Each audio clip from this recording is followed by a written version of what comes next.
Reminders as a courtesy to your fellow media members as well as the coaches and student athletes, please silence your cell phones. Also, we ask that you please provide your name and media affiliation each time you ask a question during the press conference.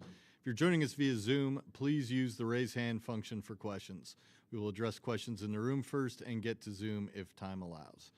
And again, recording this press conference on your cell phone or another camera is prohibited.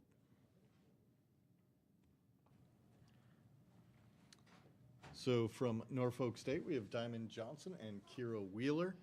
We'll open the floor to any questions. We have someone walking around with the microphone. When you have a question, so just make sure you have the mic before you go ahead. All right. Anybody want to go first? Right here.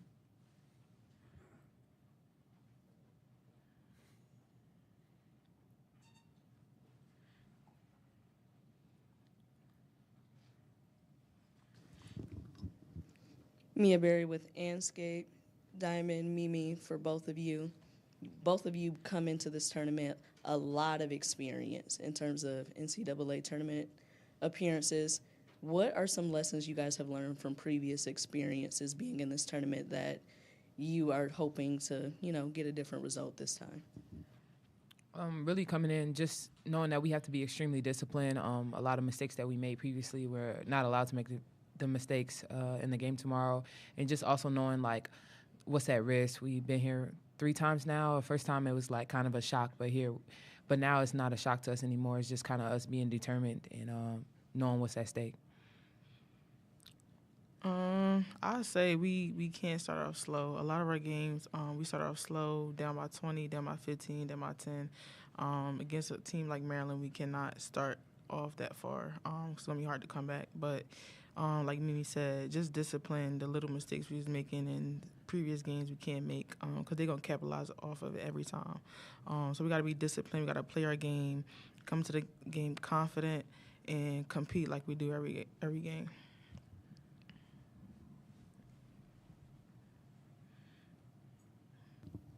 All right, ladies, congratulations again. Thank you. Talked about your experience a little bit, but last year you went out west. This time you're a little closer.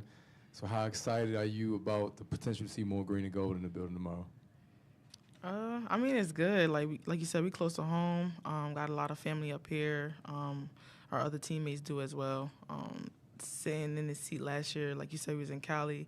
We was 3 hours ahead, and the time zone was a lot to do it.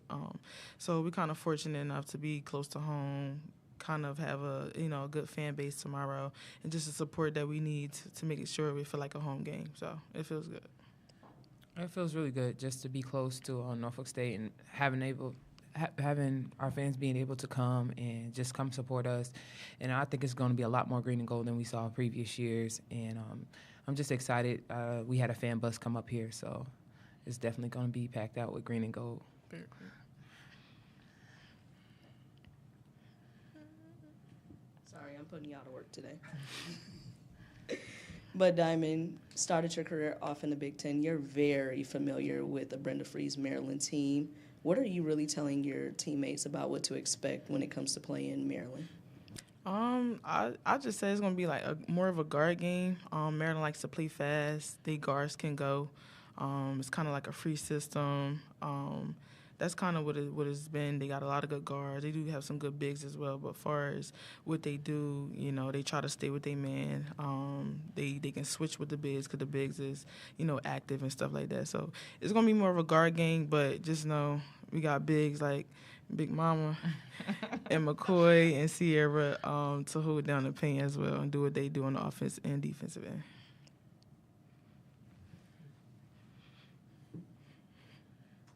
Hi, for both of you. What was it like playing, I guess, under the pressure in your conference tournament after you guys went in undefeated? And I guess how much different does this kind of feel, being able to sort of be the hunter again instead of the hunted?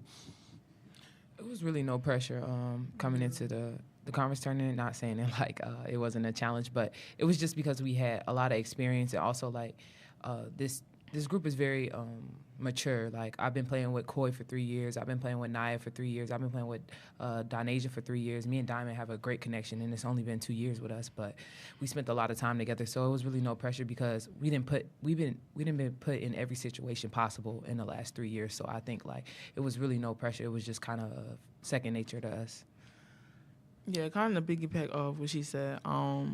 Like you said, we was being hunted in the MEAC, but going 14-0 because those teams, they didn't care about our record. They didn't care who we was. They competed, and they are gritty. And I think that challenged us to start off dominant and not expect anything to be handed to us. I also think our preseason schedule was very tough. We play Alabama, Missouri, Auburn, UNC. Like, we playing teams that's in a tournament now, and that kind of helped us go into the MEAC, and then following up like we here today. And like I said, we gonna see these teams in a tournament, and it's been a good season. Preseason, MEAC, I think our whole schedule just built to this moment, honestly.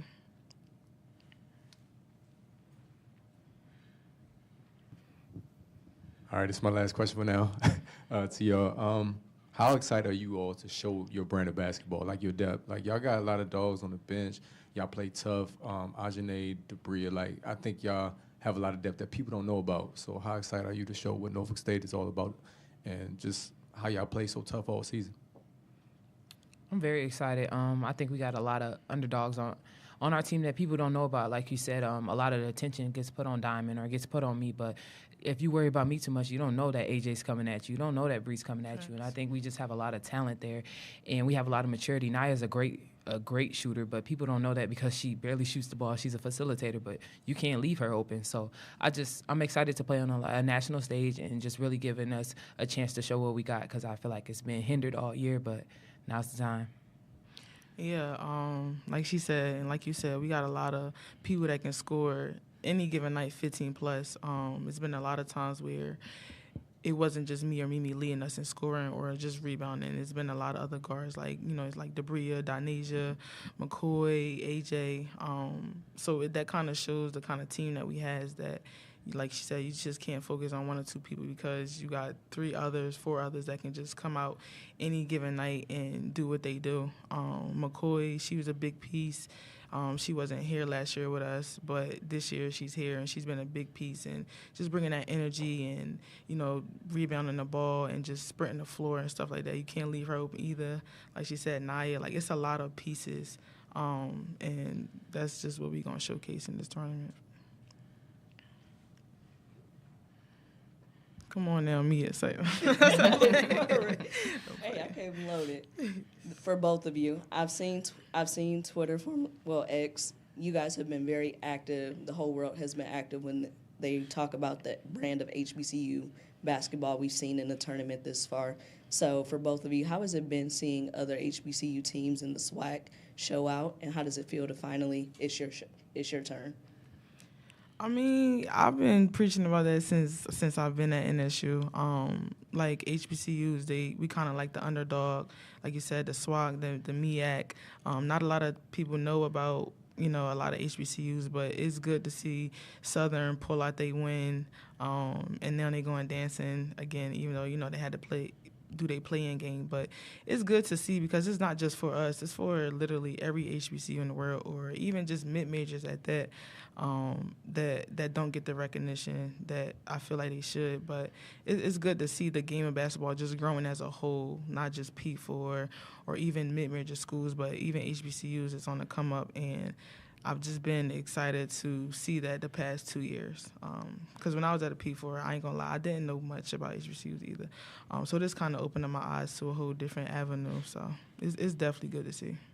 I definitely would like to say congratulations to Southern on being one of the 4 HBCU teams that's gotten a March Madness win. So big congrats to them. Also Alabama State. So it was just really exciting to see. Those were tough games for them too. San Diego State started to fight back after a little bit, but Southern held it down. And it was just very exciting to see, like, HBCUs prove that they deserve to be there, and hopefully next year they don't have to be in a play-in game. They can just be a 16 seed or whatever they want to see them, because they deserve to be here just as much as anybody else. They won their conference.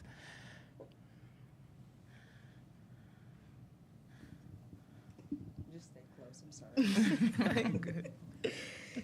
I'm happy you guys mentioned the play in the 16. You guys came in, you're making history, the highest seed an HBCU team has had in the last decade for you guys. In what ways do you feel like the product, what you were able to do this season, shows the elevation of HBCU women's basketball over the last year? We really just wanted, coming into the season, we had end goals. This was one of our end goals to making it here, and we're not done yet.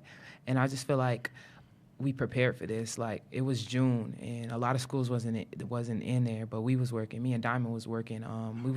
We knew what we represent. We represent a lot more than just women's basketball. It's us being black women, us being at HBCU, us being the first really dominant program coming out in a long time. We got Diamond coming from a P4. A lot of people don't do that, but she's proven that she can play and be dominant in any conference. So, and it doesn't matter. And I feel like we just knew what we was bringing to the table, and we did a lot of work to get here.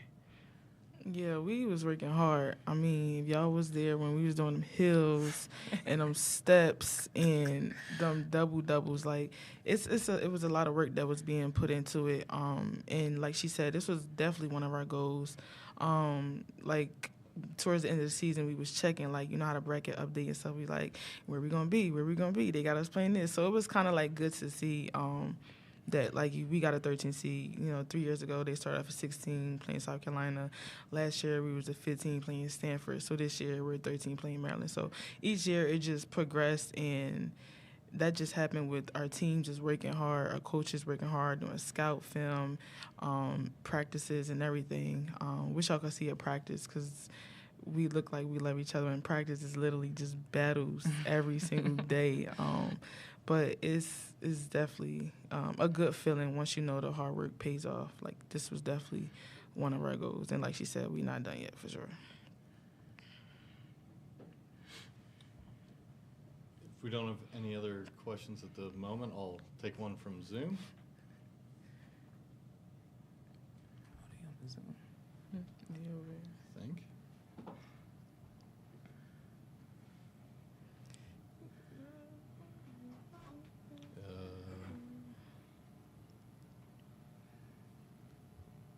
Worked earlier.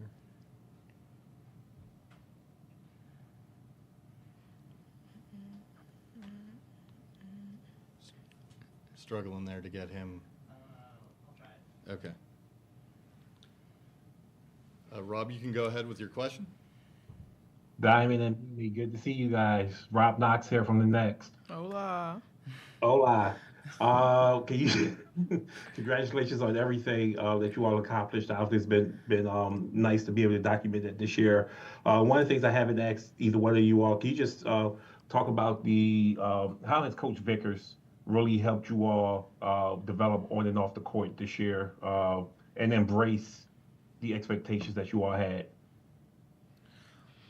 One thing Coach LV has taught me since I've been here is glass ceilings. Like, once you reach a goal, once you reach the ceiling, you want to break through it. Like, and I've been very grateful that he came in with that mindset, because that's kind of the mindset that I want to take on for like the rest of my life, is not being satisfied and not getting comfortable. Yes, we did break goals. Yes, they didn't think we was going to make it when we was the 16 seed, and it's 2 years later, and now we're the 13 seed. So I'm just very appreciative for his hard work and his motivation, and that keeps me motivated.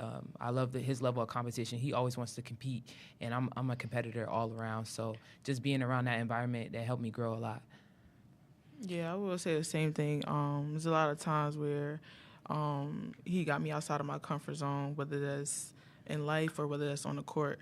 And I definitely appreciate him for that. And he just, gave me the range to do what I do on the court. Me just expressing whatever I went through at my P4 schools. And he just kind of like took that, and he made me trust him with the process and, trying to do something different.